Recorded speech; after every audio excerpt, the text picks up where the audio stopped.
Hi friends, ഇന്നൊരു pudding recipe ആയിട്ടാണ് ഞാൻ വന്നിട്ടുള്ളത്. വളരെ കുറഞ്ഞ ചിലവിൽ നല്ലൊരു ടേസ്റ്റി ആയിട്ടുള്ള പുഡിംഗ് റെസിപ്പി എങ്ങനെ തയ്യാറാക്കാം എന്നാണ് ഇന്നത്തെ വീഡിയോയിലൂടെ നിങ്ങളുമായി ഷെയർ ചെയ്യുന്നുള്ളത്. അപ്പോൾ ഇന്നത്തെ പുഡിംഗ് എന്ന് വെച്ചാൽ കാരമൽ പുഡിംഗ് ആണ് ഇന്നത്തെ റെസിപ്പി. അപ്പോൾ വളരെ സിമ്പിളായിട്ട് നമുക്ക് പെട്ടെന്ന് തന്നെ ഒരു പാർട്ടിയൊക്കെ ഉണ്ടെങ്കിലോ അതുപോലെ തന്നെ ഗസ്റ്റൊക്കെ വരുമ്പോഴോ ഇതുപോലെ നല്ലൊരു അടിപൊളി പുഡിംഗ് തയ്യാറാക്കിയെടുക്കാം. അപ്പോൾ ഇതെങ്ങനെയാണ് തയ്യാറാക്കുന്നതെന്ന് നോക്കാം. അതിനു മുമ്പായി നിങ്ങളെൻ്റെ വീഡിയോ ആദ്യമായിട്ടാണ് കാണുന്നതെങ്കിൽ ഒന്ന് സബ്സ്ക്രൈബ് ചെയ്ത് സപ്പോർട്ട് ചെയ്യുക. വീഡിയോ ഇഷ്ടപ്പെട്ടാൽ ഒന്ന് ലൈക്കും കൂടി ചെയ്യാം. അപ്പോൾ ഇതിനായി ഞാൻ ആദ്യം ഇതുപോലെ ഇത്രയും ചൈന ഗ്രാസ് എടുത്തിട്ടുണ്ട്. അപ്പോൾ ഇത് ഒരു 25 ഗ്രാമിൻ്റെ പാക്കിൽ നിന്ന് കട്ട് ചെയ്തെടുത്തതാണ് ഞാൻ ഇത്രയും ഇത്. അപ്പോൾ ഒരു 1/2 ലിറ്റർ പാലിലേക്കുള്ള ചൈന ഗ്രാസാണ് ഇപ്പോൾ ഞാൻ എടുത്തിട്ടുള്ളത്. ഇതിലേക്ക് അല്പം വെള്ളം ഒഴിച്ചത് ഇതുപോലെ ഒന്ന് സോക്ക് ചെയ്ത് വെക്കാം. അപ്പോൾ ഇങ്ങനെ ചെയ്തെടുക്കുന്നത് നമുക്കിത് പെട്ടെന്ന് മെൽറ്റായി കിട്ടാൻ വേണ്ടിയിട്ടാണ്. അങ്ങനെ ഇപ്പോൾ ഇതാ കുതിർത്ത ചൈന ഗ്രാസ് നമുക്കൊരു സൈഡേക്ക് മാറ്റി വെക്കാം. ഇനി ഞാനിത് ഇതുപോലൊരു പാനിലാണ് പുഡിങ് തയ്യാറാക്കി എടുക്കുന്നുള്ളത്. അപ്പോൾ ഇതിലേക്ക് 1/2 ലിറ്റർ പാലാണ് ചേർത്ത് കൊടുക്കുന്നുള്ളത്. പശുവിൻ പാലാണിത്. അപ്പോൾ നിങ്ങൾക്ക് എത്രയാണോ പുഡിങ്ങിൻ്റെ ക്വാണ്ടിറ്റി വേണ്ടത് അതിനനുസരിച്ച് പാലിൻ്റെ അളവൊക്കെ കൂട്ടിയെടുക്കാം. ഇനി ഇതിലേക്ക് അല്പം ഏലക്ക പൊടിച്ചതും കൂടി ചേർത്ത് കൊടുക്കുന്നുണ്ട്. അതോടൊപ്പം തന്നെ ഒരു 3 ടേബിൾ സ്പൂൺ ഫുള്ളായിട്ട് ഇതുപോലെ പാൽപ്പൊടിയും കൂടി ഞാൻ ചേർത്ത് കൊടുക്കുന്നുണ്ട്. ഇതിന് പകരമായിട്ട് കണ്ടൻസ്ഡ് മിൽക്ക് വേണമെങ്കിലും ചേർത്ത് കൊടുക്കാം. ഒരു 2 ടേബിൾ സ്പൂൺ കണ്ടൻസ്ഡ് മിൽക്ക് ചേർത്ത് കൊടുത്താലും മതി. ഇനി ഇതെല്ലാം കൂടി നല്ലോണം ഒന്ന് മിക്സാക്കി എടുക്കാം. ആ പാൽപ്പൊടിയും ഏലക്കാപ്പൊടിയും ഒക്കെ ഒന്ന് മിക്സായി വരുന്നത് വരെ ഒന്ന് മിക്സ് ചെയ്തെടുക്കണം. അതിനുശേഷം ഇത് സ്റ്റൗവിലേക്ക് ഇതുപോലെ മാറ്റി ഒന്ന് തിളപ്പിച്ചെടുക്കാം. അപ്പോൾ ഇത് നല്ല തിളച്ച് കുറുകി വരേണ്ട ആവശ്യമൊന്നുമില്ല. ഇനി ഇതൊന്ന് തിളച്ച് വരുന്നത് വരെ വെയിറ്റ് ചെയ്യാം. അപ്പോൾ ഇത് കൈവിടാതെ ഇതുപോലെ ഒന്ന് ഇളക്കി കൊടുത്തുകൊണ്ടേ ഇരിക്കണം.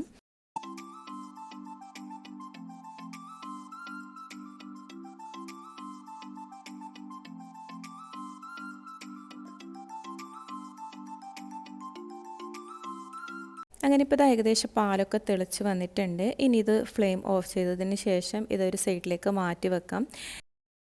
ഇനി അടുത്ത സ്റ്റെപ്പ് ഷുഗർ കാരമൽസ് ചെയ്ത് എടുക്കുക എന്നുള്ളതാണ്. അപ്പോൾ അതിനായി ഇതുപോലെ ഒരു പാൻ വെച്ചിട്ടുണ്ട്. അതിലേക്ക് ഇത്രയും അളവിൽ ഷുഗർ ഞാൻ ഇട്ട് കൊടുക്കുന്നുണ്ട്.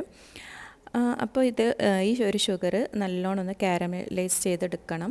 അപ്പോൾ ഫ്ലെയിമൊക്കെ ഈ സമയം നല്ലോണം കുറച്ച് വെച്ച് വേണം ഇത് ചെയ്തെടുക്കാൻ. കുറച്ച് ഒരു ടൈം എടുത്ത് ചെയ്യേണ്ട ഒരു കാര്യമാണ്.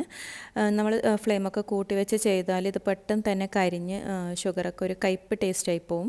അപ്പോൾ അതുകൊണ്ട് നമ്മൾ നല്ലോണം ഫ്ലെയിമൊക്കെ കുറച്ചതിന് ശേഷം മാത്രം ഇതുപോലെ ഒന്ന് കാരമലൈസ് ചെയ്തെടുക്കാം. അങ്ങനെ ഇപ്പോൾ ഷുഗറൊക്കെ കാരമലൈസ് ചെയ്തെടുത്തിട്ടുണ്ട്. ഇനി ഇതിലേക്ക് നേരത്തെ തിളപ്പിച്ച് മാറ്റി വെച്ച പാൽ ഇതിലേക്ക് ഒഴിച്ചു കൊടുക്കാം. അപ്പോൾ ആ ചൂടോട് കൂടി തന്നെ ഒഴിച്ചു കൊടുക്കാം. അപ്പോൾ ഇതിങ്ങനെ ഒന്ന് കട്ടിയായി വരും ഇപ്പോൾ ഈ കാരമലൈസ് ചെയ്ത ഷുഗറൊക്കെ. അപ്പോൾ അത് കണ്ട് ടെൻഷൻ അടിക്കൊന്നും വേണ്ട. അത് നമുക്ക് ഈ പാലൊന്ന് തിളച്ച് വരുമ്പോൾ അതൊക്കെ അതിൽ മെൽറ്റായി വരും. അപ്പോൾ ഈ സമയം നമുക്കിതിങ്ങനെ ഇളക്കി കൊടുക്കാനൊന്നും പറ്റില്ല. അപ്പോൾ അതങ്ങനെ തന്നെ വിട്ടേച്ചാൽ മതി. അതൊന്ന് അതിൽ മെൽറ്റായി വരും. ഇനി മറ്റേ സ്റ്റൗവിൽ ഞാൻ ഇതുപോലെ ചൈന ഗ്രാസ് ഒന്ന് മെൽറ്റാക്കി എടുക്കുന്നുണ്ട്. അപ്പോൾ ഇത് സോക്ക് ചെയ്ത് വെച്ച് ചൈന ഗ്രാസ് ആയതുകൊണ്ട് പെട്ടെന്ന് തന്നെ ഇതിങ്ങനെ മെൽറ്റായി കിട്ടും. അങ്ങനെ ഇതിപ്പോൾ ചൈന ഗ്രാസൊക്കെ തിളച്ചും നല്ല മെൽറ്റായി വന്നിട്ടുണ്ട്. ഇനിയിപ്പോൾ ഇതേ ചൂടോട് കൂടി തന്നെ നേരത്തെ കാരമലൈസ് ചെയ്ത ആ ഒരു പാൽ മിക്സിലേക്ക് ഇത് ചേർത്ത് കൊടുക്കാം. അപ്പോൾ ഇത് രണ്ടിൻ്റെ അളവും ഒഴിച്ചു കൊടുക്കുന്ന സമയത്ത് ഒരേ ചൂടായിരിക്കണം, അല്ലെങ്കിൽ പാൽ പിരിഞ്ഞു പോകാൻ ചാൻസ് ഉണ്ട്. അപ്പോൾ അതൊന്ന് എന്തായാലും ശ്രദ്ധിച്ച് വേണം ചെയ്തെടുക്കാൻ. അപ്പോൾ ഇതുപോലെ ഒഴിച്ച് മിക്സാക്കി കൊടുക്കാം.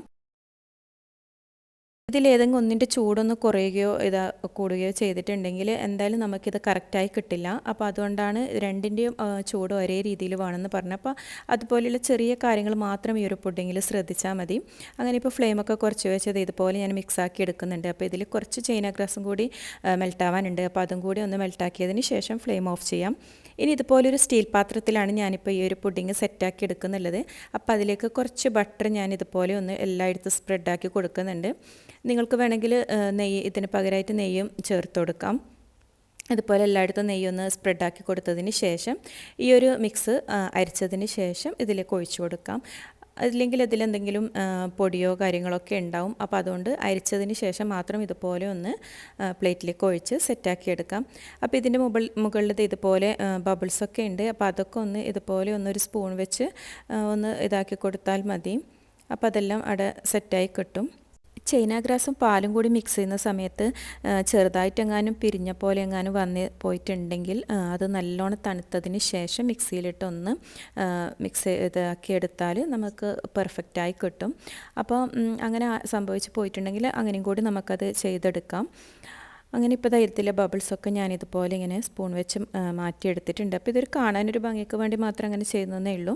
ഇനി ഇതിൻ്റെ മുകളിൽ ഞാൻ അല്പം പീനട്ടും അതുപോലെ തന്നെ കാഷ്യൂ നട്ട്സും കാരമലൈസ് ചെയ്തത് ഇതുപോലെ ഇങ്ങനെ പൊടിച്ചെടുത്തിട്ടുണ്ട്. അപ്പോൾ അതിൻ്റെ മുകളിൽ ഇതുപോലെ ഇങ്ങനെ ഒന്ന് ഡെക്കറേറ്റ് ചെയ്യാൻ വേണ്ടി ഇട്ട് കൊടുക്കുന്നു. അപ്പോൾ ഇതൊന്നും നിർബന്ധമൊന്നുമില്ല. അപ്പോൾ ഇത് ഞാനിത് വീഡിയോ എടുക്കുന്നതുകൊണ്ട് കുറച്ചൊരു ഇതായി കിട്ടാൻ വേണ്ടി മാത്രം ഇങ്ങനെ ചെയ്തെടുക്കുന്നതേ ഉള്ളൂ. അപ്പോൾ അതുപോലെ നമുക്കൊരു ഫംഗ്ഷനൊക്കെ ഉണ്ടെങ്കിൽ ഇങ്ങനെയൊക്കെ ഒന്ന് ചെയ്തെടുത്താൽ ആ കാണുന്ന സമയത്ത് നല്ലൊരു ഭംഗിയല്ലേ. അപ്പോൾ അതുകൊണ്ട് മാത്രം ഇങ്ങനെ ചെയ്തെടുത്തെന്നുള്ളൂ. നിങ്ങൾക്ക് ഇതിൻ്റെ മുകളിൽ ഡ്രൈ നട്ട്സ് എന്തെങ്കിലും വേണമെങ്കിൽ ഇട്ട് കൊടുത്ത് അങ്ങനെയൊക്കെ സെറ്റ് ചെയ്തെടുക്കാം. അങ്ങനെ ഇപ്പോൾ അത് ഒരു 2-3 മണിക്കൂർ ഞാൻ ഫ്രിഡ്ജിൽ വെച്ച് തണുപ്പിച്ചെടുത്തിട്ടുണ്ട്. അങ്ങനെ ഇപ്പോൾ നല്ല കാരമൽ പുഡിംഗ് റെഡിയായി കിട്ടിയിട്ടുണ്ട്. അപ്പോൾ നല്ല ടേസ്റ്റാണ് ഈ പുഡിംഗ് കഴിക്കാൻ. നിങ്ങൾ എന്തായാലും ഇതുപോലെ ഒന്ന് ട്രൈ ചെയ്ത് നോക്കണം. വളരെ കുറഞ്ഞ ഇൻഗ്രീഡിയൻസ് മാത്രമേ ഈ ഒരു പുഡിങ്ങിന് ആവശ്യമുള്ളൂ. അപ്പോൾ ഈ ഒരു പുഡിംഗ് ട്രൈ ചെയ്ത് നോക്കിയതിന് ശേഷം നിങ്ങളുടെ അഭിപ്രായങ്ങളും നിർദ്ദേശങ്ങളും ഒക്കെ കമൻറ്റിലൂടെ അറിയിക്കാം. അതുപോലെ തന്നെ വീഡിയോ ഇഷ്ടപ്പെട്ടാൽ നിങ്ങൾ ഫ്രണ്ട്സിനും ഫാമിലീസിലൊക്കെ ഒന്ന് ഷെയർ ചെയ്ത് കൊടുക്കാം. വീണ്ടും നല്ല റെസിപ്പിയുമായി കാണാം.